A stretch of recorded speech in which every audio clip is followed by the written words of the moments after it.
Hello students. Today in our biology session, we are going to discuss the parts of nephron. In our last session, we had already discussed that each kidney is made up of millions of tiny units, or we can call structural and functional units known as nephrons.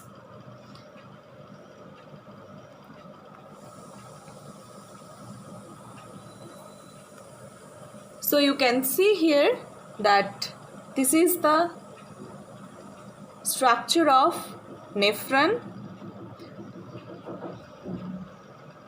The basic functional unit within the kidney is a microscopic tubule called the nephron. The smallest structural part of the kidney that is capable of producing urine.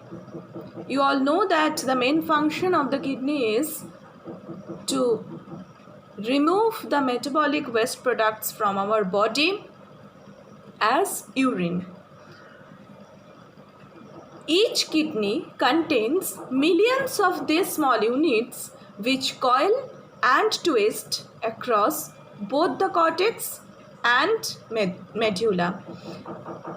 Last day we had also discussed that what is renal cortex and renal medulla. Once again I am repeating this. You can see in the diagram also that renal cortex is the outermost part of the kidney and renal medulla is the inner part or inner region.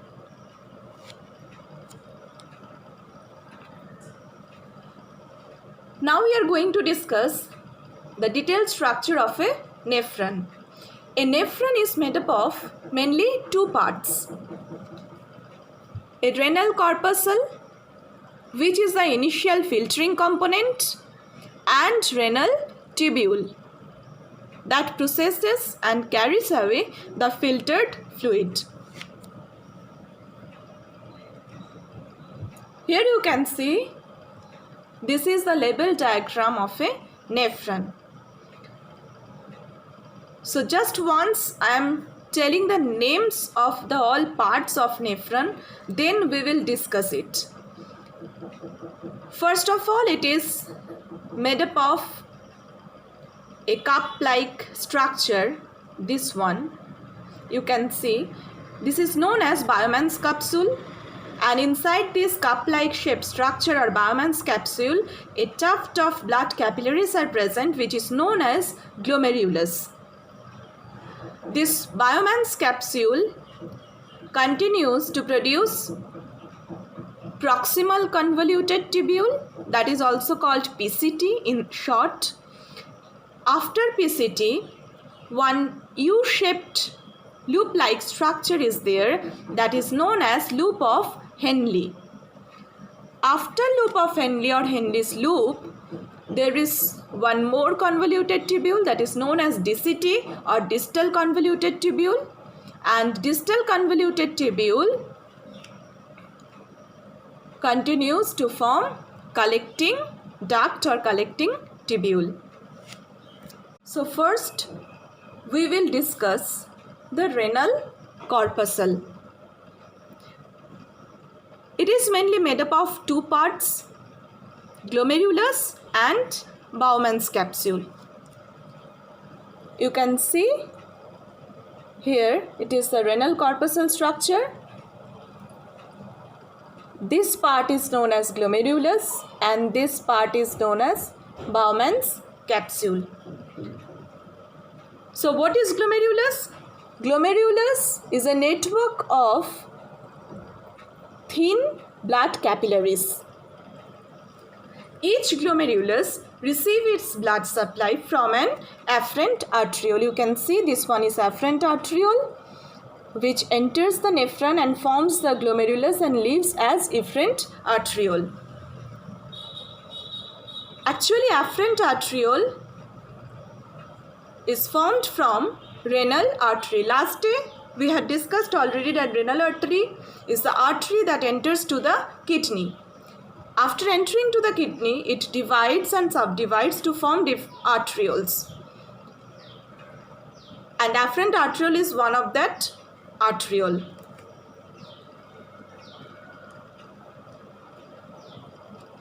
Inside the glomerulus, blood flows under great pressure, which is actually much greater than any of the capillaries in our body. And by this high pressure, water and solutes are filtered out of the blood plasma and comes to the Bowman's capsule, this cup-shaped structure. So what happens actually? Inside the glomerulus, blood plasma is filtered, water and solutes are to be filtered out, and the filtered portion is coming to the Bowman's capsule.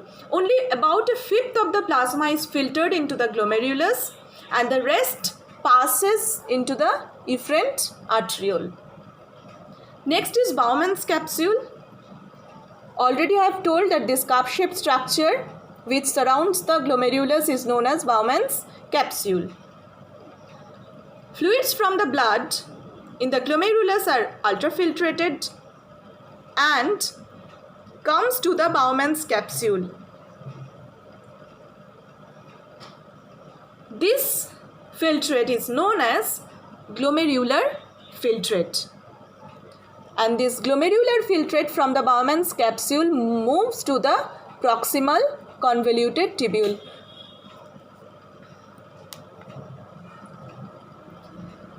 Next, we will discuss about the renal tubule. After the renal corpuscle, this part, this full long tubular part is known as renal tubule. The components of the renal tubule are proximal convoluted tubule or PCT. You can see here, this part is the proximal convoluted tubule that lies just after the Bowman's capsule. Actually, proximal means nearer. As it is nearer to the Bowman's capsule, that's why it is known as proximal convoluted tubule.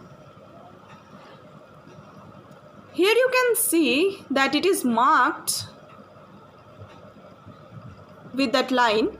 This part is inside the cortex and this part is inside the medulla. So you can see that inside the renal cortex, this renal corpuscle is also there, and this proximal convoluted tubule is also there in the renal cortex region. After the PCT, what is there? Loop of Henle. It is a U-shaped structure, contains two parts, descending limb and ascending limb. You can see here that after the PCT, this part is known as descending part of loop of Henle and this part is known as ascending limb of Henle. Now you can see that already I have told that this part is present in the renal cortex and this part of the nephron is present in the renal medulla. So here you can see that part of the loop of Henle is present in the renal cortex and part of the loop of Henle is present inside the renal medulla. After the loop of Henle, there is distal convoluted tubule or DCT. Distal means further or distant. As it is distant from the Bowman's capsule, that's why it is named as distal convoluted tubule or DCT. It also lies in the renal cortex region. DCT continues to form collecting duct. Collecting duct receives the fluid part from the distal convoluted tubule. It actually receives the fluid part from so many nephrons, and it pours this all fluid part as urine inside the renal pelvis. The renal tubule actually is a portion of the nephron containing the tubular fluid filtered through the renal corpuscles.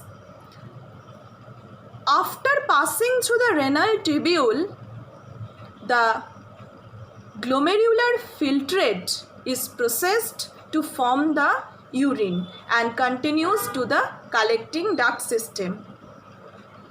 So as a summary, we can say that from the renal corpuscle, the glomerular filtrate is coming to the renal tubular portion, and this renal tubule further processed is it and form urine, and as urine it is poured into the collecting duct. Through the collecting duct it is passed to the renal pelvis, and after that it is moved along the ureters and then move out through our body.